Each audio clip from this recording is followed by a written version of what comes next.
típicos. Caso a compresión estática, que ya terminamos.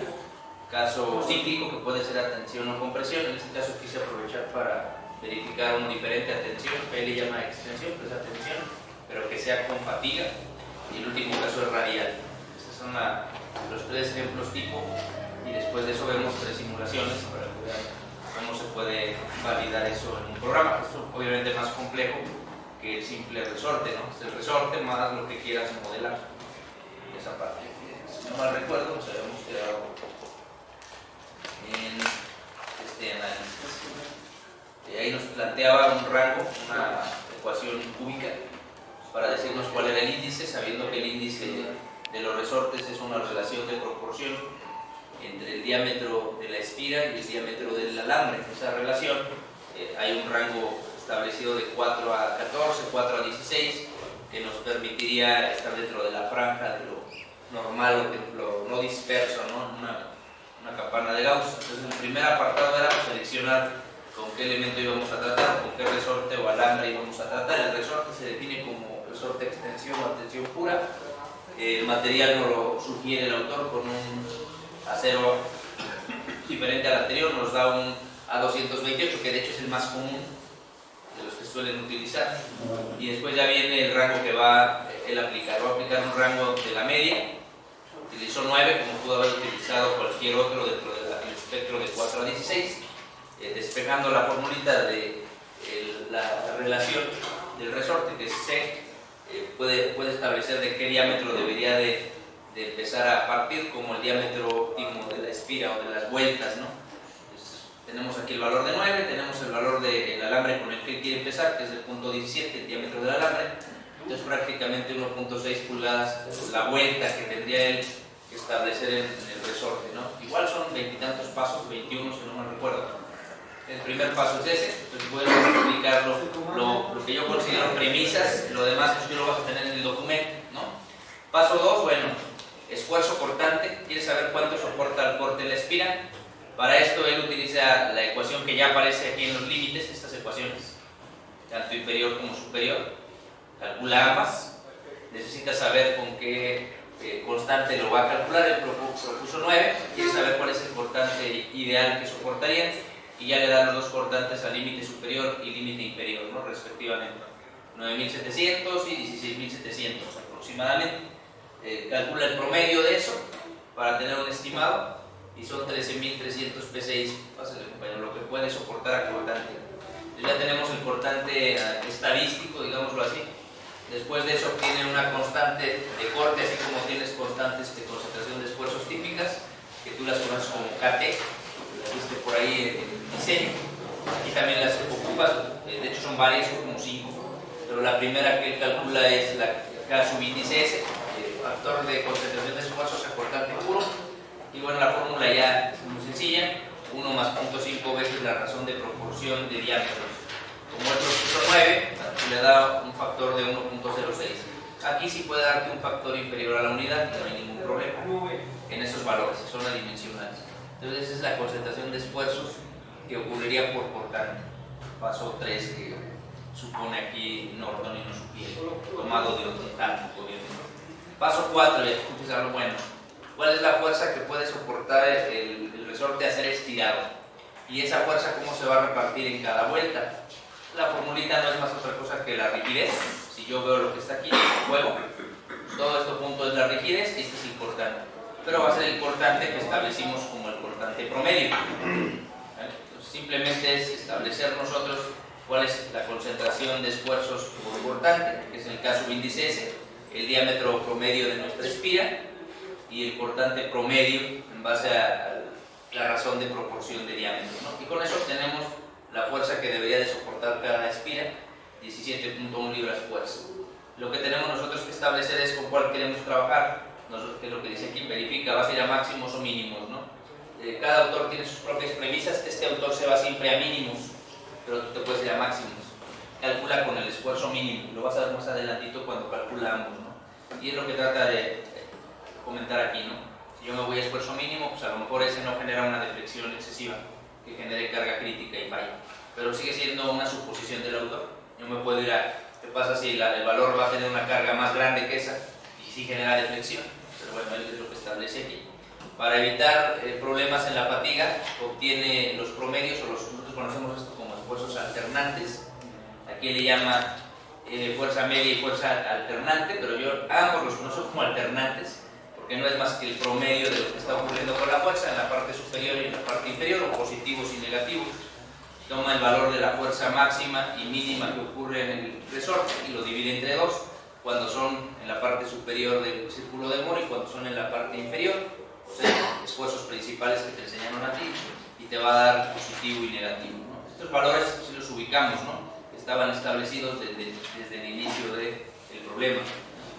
Fuerza mínima y fuerza máxima, los 50 y 85, pero en valor absoluto. Y cuando él lo calcula aquí, tiene que saber el resorte dónde está soportando esa carga. Cuando está en la parte de arriba, pues está comprimiendo; cuando está en la parte de abajo, se está estirando. Por eso es que dice que es positivos y negativos, ¿no? Entonces calculamos, y obviamente que uno va a dar mayor que otro en valor absoluto.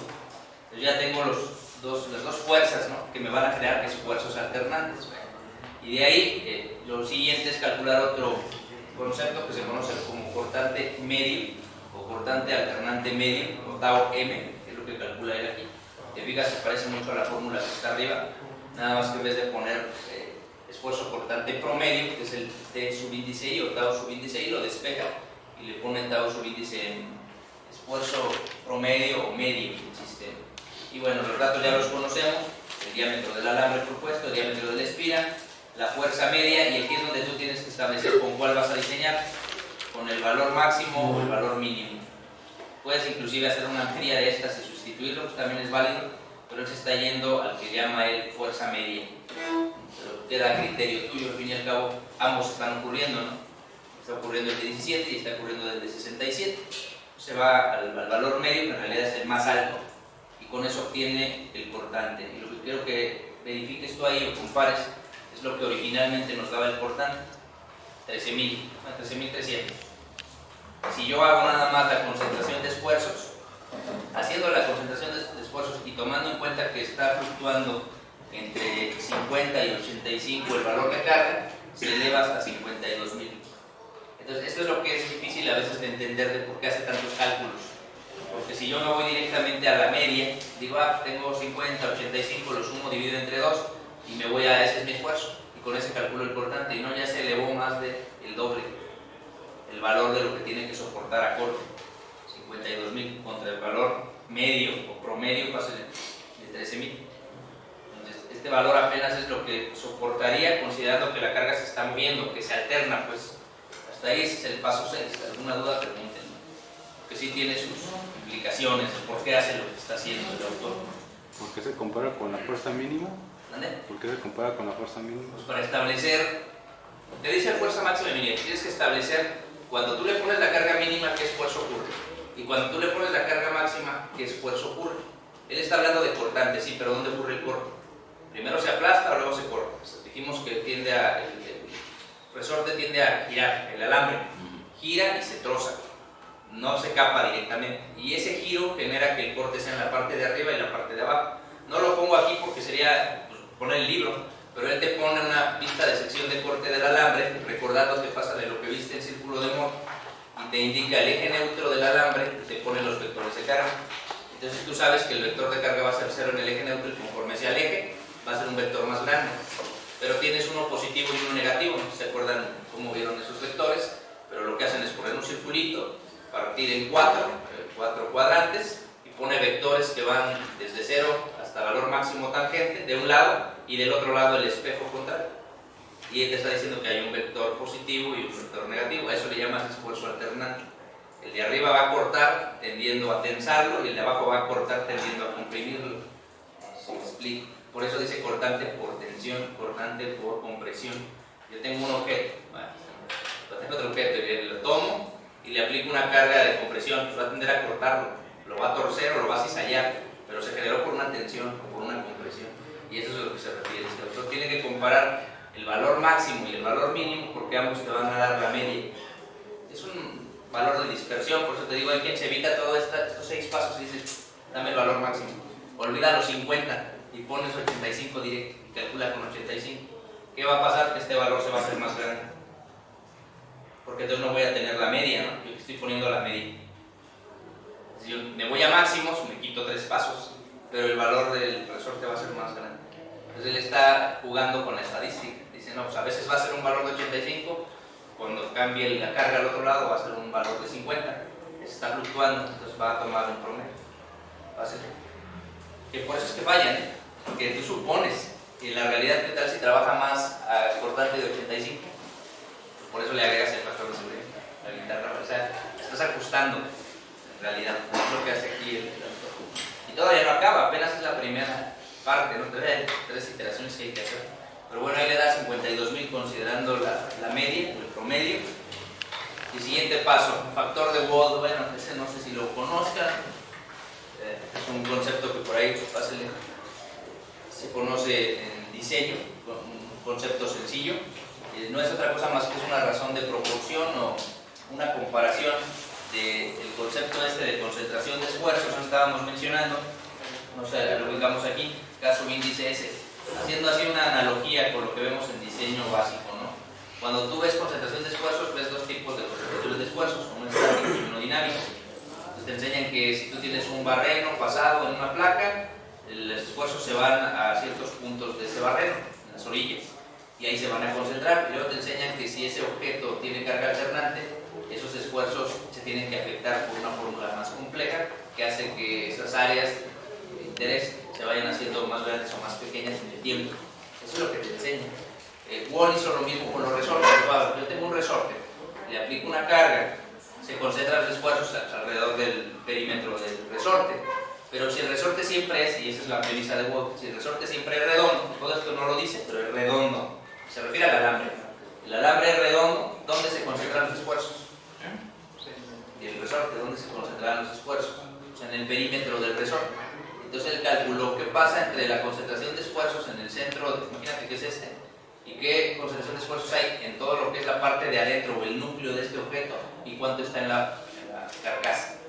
Esa relación entre el esfuerzo que soporta la orilla o el perímetro y lo que soporta la parte de adentro es la relación de Wood que dice ahí. Obviamente que es válido solamente el circular, porque si yo pongo uno cuadrado, ya su relación de no es cierta, porque la concentración de esfuerzo se va a ir a las esquinas, a las aristas, a las 4 esquinas, y ya su formulita empírica ya no es válida.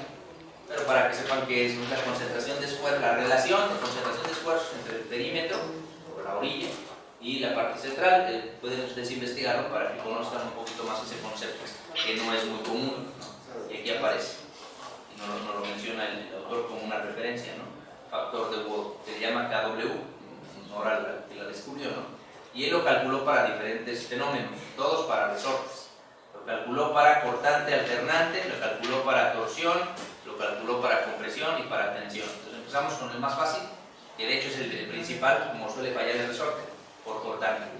Pero el cortante, dijimos, el esfuerzo se está alternando, no siempre es el mismo, por eso dice por esfuerzo alternante, y lo va a considerar T subíndice A para diferenciar de TS, que ya habíamos mencionado, y diferenciar del DM o tau M que habíamos visto. Pues bueno, este esfuerzo es por cada vuelta, en cada espira, en cada segmento del resorte va a soportar ese esfuerzo. Y la formulita que él propone es experimental y es esta fórmula. ¿Qué es lo que necesitamos saber? La relación de geometría, ¿no? De diámetro del resorte y diámetro del alambre. Sustituimos, él probó con 9, sustituye y le da 1.16, concentración de esfuerzo, un poquito más grande que la concentración típica que nos daba de KS igual a 1.06, y después calcula él ya cuánto es el cortante con esa misma fórmula. Y el cortante es la constante o el factor de concentración de esfuerzos de Wood por la formulita que ya habíamos visto. Esta formulita ya la habíamos mencionado, nada más que aquí va cambiando. Antes era cortante, decía tau I, luego era tau M, ahora es F de A y F. La fuerza alternante que va a considerar, sustituye todos los datos conocidos y le da el esfuerzo. Fácil de 14.800, me voy a regresar. A ver si lo vamos captando. El esfuerzo cortante puro nos da 13.000, el promedio, digamos. Cuando considero yo que la carga está fluctuando, me da 52.000. Cuando considero que la fuerza que estoy aplicando está alternándose, se concentra en la parte de afuera del resorte, la espira soporta 15.000. Para que más o menos vas diferenciando lo que está haciendo. No son las mismas cargas ni los mismos esfuerzos. Lo que soporta el resorte, lo que soporta la parte de adentro del resorte, lo que soporta la parte de afuera, es lo que está diciendo. Hasta el paso 7, alguna cosa. Entonces la parte de afuera soporta menos. Pues él dice que se concentra el cortante en la parte de afuera, idealmente, y está demostrado experimentalmente. No te dice aquí todavía que en todos los resortes, es en A221, que es el que él probó, y en los que aparecen en esta grafiquita. ¿Cuáles aparecen en esa grafiquita? Pues todos los que tengan ese rango de esfuerzo de torsión, que él establece que son los aceros al medio carbono. Bueno, lo dice en la norma, pero no te dice cuáles, te dice todos los del medio carbono. Quizá del 227 que él establece en el rango de la tabla que había mencionado, que son los resortes típicos para instrumentos musicales, hasta los resortes que están en la franja del 4140, del medio carbono alto. Todos esos. Y lo establece en su nota. Pero es el que hizo el cálculo. Norton nomás tomó abstracts, le puso su libro, pero él no hizo los cálculos, hizo esta persona. El otro nada más es un maestro de una universidad americana. Norton. Bueno, pues ya tenemos tanto el valor de la concentración de esfuerzos como lo que sería el cortante. Lo siguiente es determinar, y aquí es donde viene la fatiga. Hasta antes de eso no tiene nada que ver fatiga, solamente está considerando que los esfuerzos son alternantes, pero no ha calculado fatiga. En fatiga nosotros vemos un esfuerzo último y vemos que ese esfuerzo último se corrige, le llaman factor de corrección. Entonces, lo primero que calculas aquí, vamos a ir viendo, ya lo habíamos visto en resortes a compresión, esfuerzo último a tensión. Y el esfuerzo último a tensión estaba en función del diámetro del alambre y dos variables. Me voy a adelantar un poquito, ya habíamos visto esta tabla. ¿Sí? Pero esa tabla solamente la habíamos utilizado para el 227, ya la estamos usando para el acero 228. Aquí nos dice cuánto vale B y cuánto vale A, experimentos con el campo que toman ellos. Me regreso, esos son los valores que está tomando aquí. La D, pues en minúscula, es el diámetro con el que él está probando, al fin y al cabo está iterando, va a ver qué pasa y si funciona bien, si no se regresa. Y ya le da el valor de esfuerzo último a tensión. Nada que ver con todos los anteriores, todos los anteriores fueron cortantes. Este es cuánto soporta tensionarse el resorte hasta que falle. ¿Por qué a tensión? Porque el resorte es a tensión pura. Eso es lo que estamos calculando. Bueno, hasta ahí la primera parte. Segunda parte que calcula él, resistencia última al corte. Aunque dice SUS en su índice, es cortante. O sea, le puedo poner S subíndice tau. Ya sabíamos que es cortante, pero le pone último a corte. Y es 0.66 veces el valor último a tensión. Ese valor, nada más para identificar de dónde lo determina, y por eso me estoy adelantando un poquito aquí, para ver si se alcanza a apreciar. Y la parte de abajo me dice, sigue de la misma norma, de la misma referencia, o del handbook. Y dice, bueno, y por eso lo agregué ahí, para que tengamos alguna idea de dónde lo determina él. La fluencia, que ocurre, sabemos lo que es la fluencia, ¿no? La adherencia, cuando el material le aplico carga y empieza a comportarse como un líquido viscoelástico, viscoplástico le llaman. Entonces es sólido, pero le aplico carga y se empieza a hacer así como pastosón, ¿verdad? Y en esa parte es una franja que no definimos, es una franja que tiene un 5 o 10%, ¿no?, de variabilidad. Bueno, en esa franja él dice que el esfuerzo que podemos calcular nosotros para aplicaciones estáticas debe ser considerado en función del cortante y en función de la fluencia. Es decir, que cuando el objeto yo le aplico carga y empiezo a comportarse como no un sólido, tengo que tomar el dato anterior, el esfuerzo último a tensión, y afectarlo por un porcentaje. ¿Qué porcentaje? Y aquí me lo pone, depende cuál acero quieras y depende en qué parte quieres analizarlo. Por ejemplo, en el cuerpo y el extremo. ¿Cuál es el cuerpo? Las espiras activas. ¿Cuál es el extremo? Las espiras recortadas, las redondeadas, o en este caso en los de tensión, donde está el ganchito, donde va a ir el gancho de sujeción. Entonces me dice que si va a ser la torsión, yo considero un 45% del esfuerzo último a tensión, o un 40% si es el gancho. Si hablo de torsión, si hablo de flexión, un 75%. Estos valores son los que va a utilizar él en sus cálculos. Yo lo menciono porque aquí nada más lo pone, 0.45 SUT. ¿Y cómo supo que 0.45? Pues porque él sabe que está utilizando un acero al carbono, un A227, está calculando torsión y va a calcular lo que ocurre en las espiras activas, pues es un punto 45. Si fuera a calcular lo que ocurre y más adelante lo hace, lo que ocurre en el gancho, pues es un punto 4.